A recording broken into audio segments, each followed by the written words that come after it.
Tatay Pedro Sr. Kilala ko na nanay ang mga sarap at tumayo kita sa panawat.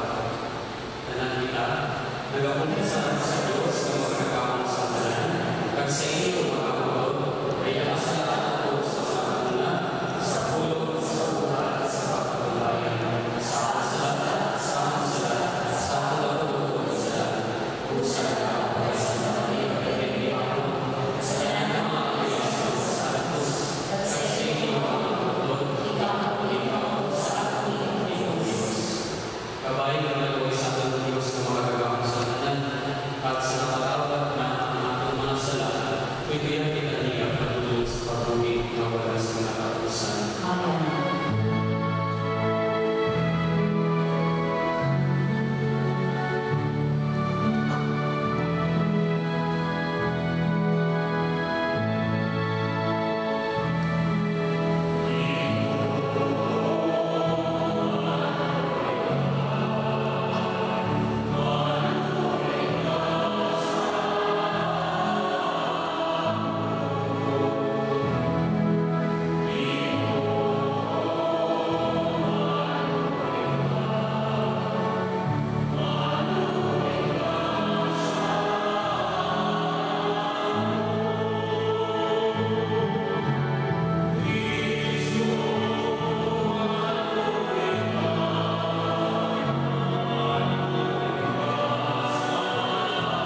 Tungkol at kilala naman ang maya sa may katapusan na tinila, pagi sa among lubos na pagtuo sa iya, kagsimbahon namon ang pagkaisa sa iya kapun, pagkakahandon. Pinapangalan namon sa iyo, pagi kay Yesu Kristo, imo anak ang among Ginoo, nga nagapahubig ang nagahari ko sa iyo sa kaisahan sa Espiritu Santo. Diyos sa kanan na tubig sa mga kapaligan. Amen.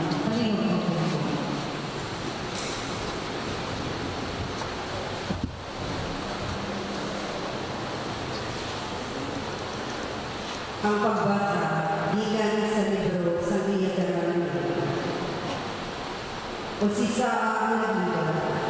Sa itong panahon nga wala ka pang matao, halin sa pagtugas ng Diyos ang tao sa lupa. Usisa ang bugos nila. May natabo balahan sa una, nga pariyo sinikan ko. May nakabati bala sa isa kabutang pariyo sinikan. Mayara bala ang mga tao, yan nabukid pa sa tapos nila magatiyan ng Diyos, yan ang hambal gikan sa kanayan, pariyo sa nabatiyan sa inyo, sa Ginoo nga inyo Diyos, dito sa inyo. Sa inyo dito ba, gingamit niya niya ako kagawa pagkaisa, kagkadala sa mga kalalaman may nawa, naghimo sa mga labo, mga katigaraman, kang Diyos sa langit kagsalita. Wala sa iba na Diyos, tunganan ninyo ang kananiya mga subuan, nga akong kinakatag sa inyong karamihan, dayawon ng tanan nga manimaayon para sa inyo, kag sa inyong mga kanila. Magapalayan ka mo sa pagpista sa lupa, na ginhatag sa inyo sa Ginoo, nga inyo Diyos, na mahilig inyo sa wala sa katapusan. Ang pulong sa Diyos. Salamat sa Diyos. Bulahan ang mga tao ay pinig sa Ginoo, nga mahilig. Bulahan ang tao ang ipili sa Ginoo na mangingiyan. Ang mga pulong sa Ginoo mayon, kakangtanan niya mga binumatan at masaligan. Ang Ginoo na gayuma sa maayon, kakatatan ng mga tao.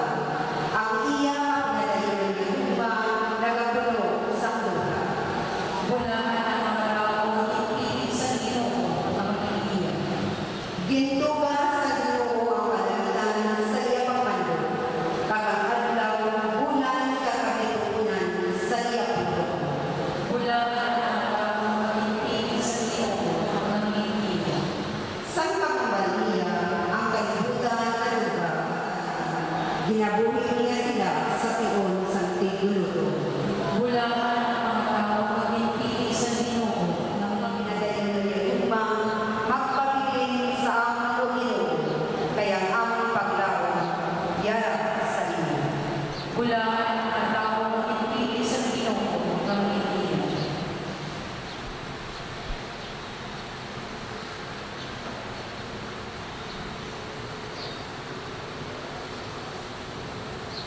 Ang pagbasa gikan sa sulat ni San Pablo Apostol sa mga Tagalog. Ang mga ginagituyan sa Espiritu sa Diyos, mga anak sa Diyos. Kay ang Espiritu maginghatag sa Diyos sa inyo, wala nagahimo sa inyo sa Espiritu, nagapatawag kita sa Diyos. O Amay, Amay. Ang Espiritu sa Diyos nagabuhilom sa atong Espiritu sa pagkamatuo nga kita mga anak sa Diyos. Tungod kay mga anak kita sa Diyos, mga manunubli kita sa mga kaayuhan na ginatiganan niya para sa iyang mga katawan. Kag mga manunubli man kita upod kay Kristo, sa ngitiganan sa Diyos para sa iyo, kay kung nag-aamit kita sa pag-ayos ni Kristo, mag-aamit man kita sa iyong pagkakalan.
sa pamilya ni Tatay Pedro Senior sa iyang 14 ka mga kabataan ay sa mga kapuhan sa mga kakilala niya sa inyo na ng pinagpulan ng Fiesta Solemne sa Santisima Trinidad sa mga central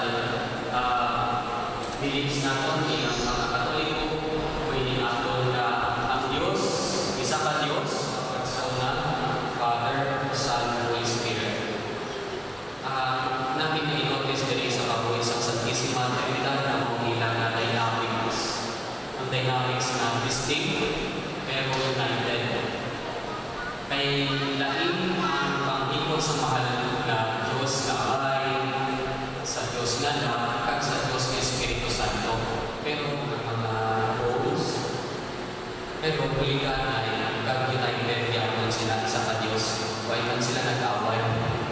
Why man nag-assert ang Diyos na anak na ako lang din? Kung ang Diyos na Espiritu Santo ay nag-assert na ako lang din. Even ang Diyos nga may ako nagpugalanan na ang iyong overload. May specified pagtanaw sang siniman nga kinaatubang ninyo ilang pamilya sa sining kamatayon pagtaliwan ni Tatay Pedro. Mga kauturan sa pagbuhay sa simbahan, kabay pa nga masunod na ito ng dynamism sa Blessed Trinity. Although many as we are, different parts of the body of Christ, the Church, distinct kita, pero ay si may nagalapaw. No, mga kauturan, ay si may nag-overlap. Ang mata ka lang, ang ilong ka lang, hindi man kahambal. Mata ka order. Hindi. Each has its role, kang nag-contribute. So, ay si overlapping. That's why sa Saint Blessed Trinity, they created everything together also with the other persons. Pero siya ang naguna sa role sa pagkuga sa kalimutan, ang pagka-creative sa Diyos na bayan. And when God the Father saw the different mga abuses, mga hindi namin nalawag sa niya at inuga, that was the time that He said, His only begotten Son, everything that God has created, He found it good, di ba good? May masalang pagkakatahin, good will be. Sa kadatapos sa kandaw sa kiyang pag-create, sa tanan nila sa kalimutan, He always explained, it was good. Tungkol kay good ang tanan, nadalala sa kreasyon sa Yahwa. That's why He sent the second person in the Trinity, God the Son, to save the people. Mission given to Him by the Father, He returned to His glory, and then they left to the Church, the Holy Spirit, the third person in the Holy Trinity, to guide the Church. Di ba ay kita niyo kung may nag-mix up? May nag-mix up wala. Sa roles, may nag-mix up wala. Muna ko ay overlapping. Karoon, anong Monsignor Father, anong dynamics? Sa simbahan, kailangan na Monsignor Marimukot, why overlapping? Can we always remember na kapag kapag-ulit kita sa simbahan na siya, na ang spirit na kukuhin, niya dapat naligan sa age, kahit ang simbahan sa kong na-destroy sa talawin, simbahan, ang kapuwi spiritual, na-destroy sa kapuwi na mag-aabot. Ikaroon naman apat na niya na-destroy. Now, who will recreate the Church? Especially sa no, may part ka po, may role ka po. And you have to participate as creative members of the body of Church, of the body of Christ. Creative. Remember that the Father ang simbahan. Secondly, kapag makakuli mo na kita to save the Church from destruction of the world, to save the faith from the subtle misconception, misleading, na ng mga prinsipyo kag values nila o dala sa kwa. Kung kisa hindi na makita sa tao ang values ng faith niya sa kapamilya, maalam kung binavalue pa sa tao ang faith. Sa mga kabataan na dalaan, pabayaan niyo, ano na lang naman ako sa ilang pagtuo. Ano ilang simbahon, cellphone, hindi alam naman na sila permit sa cellphone, sa cyberspace. May dami kung may maguling mo sa social communication na mag-evangelize nila, mag-post nila, pero dalawang kalabanan na yung nakatapos sa social media. Di ka muna ng bahala. If you don't want your children na mag-perish sa ilang life, especially sa spirituality nila, sa faith nila sa Diyos, you have to save them from the subtle distraction of the world through technologies para sa ilang balat. Upot-upot nila, laban-laban na. Gusto nyo nga inyong kabataan maging halo na palang kung talapon mo sa kwa, astig siya. Pero sa sunod niya, ay siya kalimutan. Inabalang, masimbagin man sa tuon, pero walang value sa iya. Ulit-ulit man ka sa simbahan. Dapat pamaki. Kung may skills ka mo na magkanta, ulit man sa choir. Kung may skills ka mo sa pagkabasa, para na maging focus ang akto na worship bilang parokya. Lastly, sa sining ginatubang ninyo, for a moment, ma-destroy ang iyong body, but it will be created by God the Father in the resurrection. Do not worry where sino man ang mapot sa iya, because we have the God the Son who will save him. And do not worry still much sa kagustuhan kung tatlo ang persona. May maupod sa kay Tatay Pedro na ma-recreate sa iya mahimayang malawas. May maupod sa kay Tatay Pedro na maangkol niya ang alawasan ay may Diyos anak na manuwas.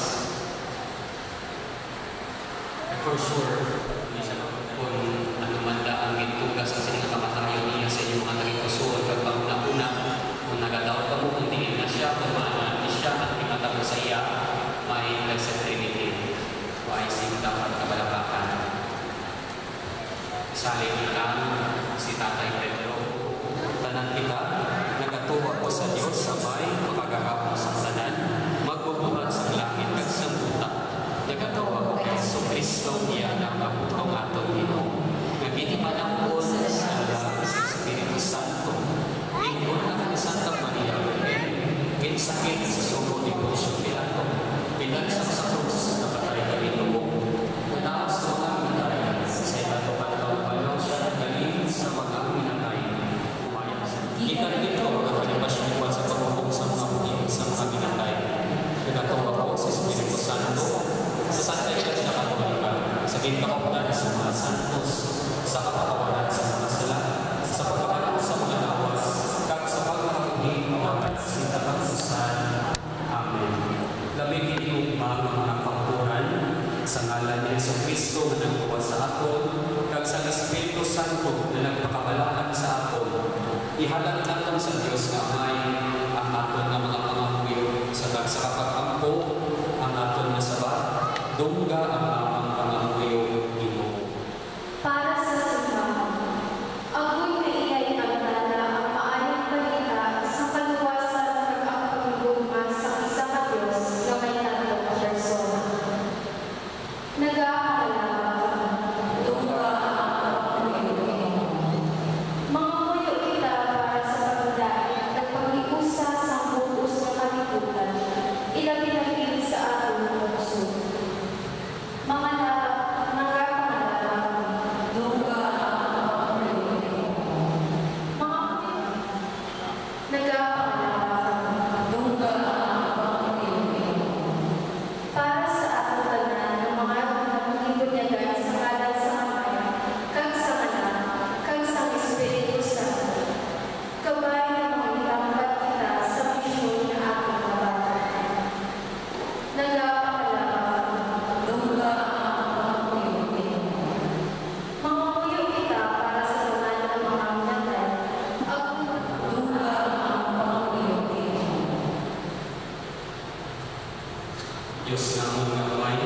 magbubuhat sa tanan sa kalibutan, pamatigig ang among mapainupuson ng mga buyo pagi kay Kristo na among Ginoo. Amen.